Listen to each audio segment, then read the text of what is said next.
à cette histoire, par exemple, que je commence à raconter, que je vais essayer de raconter.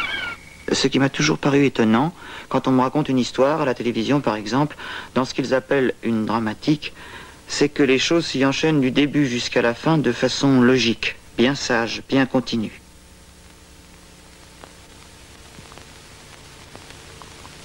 On sent qu'ils ont fait un effort là-bas, dans les studios, pour que tout soit bien en ordre, chaque événement à sa place exacte, lié par la loi rigoureuse des causes et des conséquences, avec ce qui précède comme avec ce qui suit. Et moi, pendant ce temps, je vois, une fois encore, ces deux jeunes filles qui passent, sans raison. Sans raison.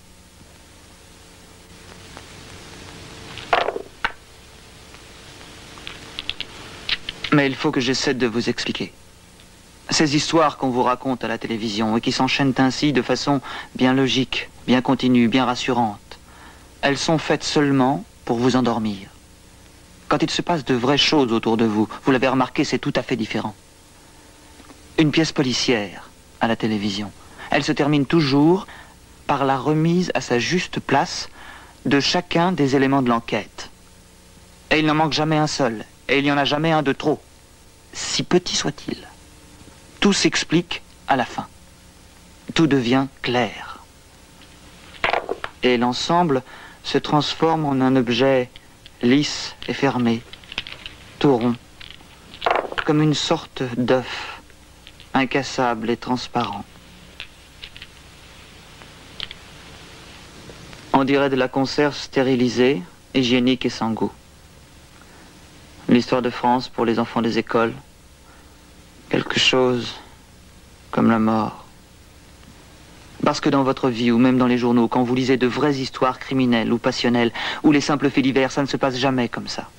Il y a toujours des choses qui demeurent incompréhensibles, des personnages qui restent énigmatiques jusqu'au bout, des petits détails têtus qui ne vont pas avec le reste et qui détruisent toutes les belles constructions des policiers, des avocats, des psychologues. Alors, le plus souvent, on préfère les oublier, ces fragments qui ne collent pas. On fait semblant de ne pas les avoir bien vus. On regarde ailleurs, pudiquement, parce que sans cela, il n'y aurait plus d'histoire possible, plus de vérité, plus de justice. Et d'ailleurs, les accusés font peut-être exprès de brouiller les pistes pour échapper au jugement. Et pourtant, moi, je ne fais pas exprès. Mais ce qui m'attire irrésistiblement quand je regarde les choses ou les gens autour de moi, ce dont je ne peux pas détourner les yeux, c'est justement ce que je n'arrive pas à comprendre.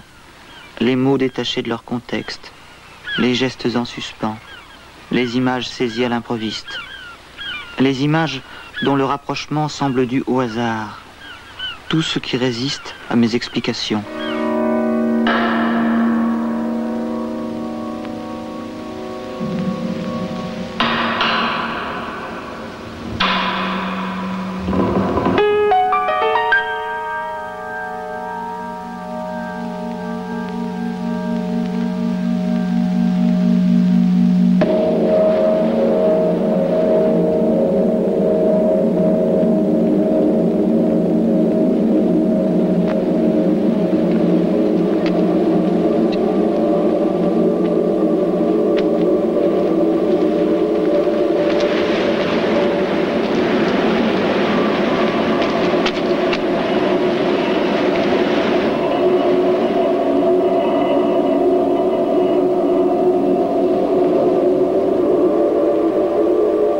Chers téléspectateurs, actrices, vous qui allez sortir de chez vous, ou qui restez devant l'écran de votre poste, il y a peut-être une petite chose à laquelle vous n'avez pas pensé.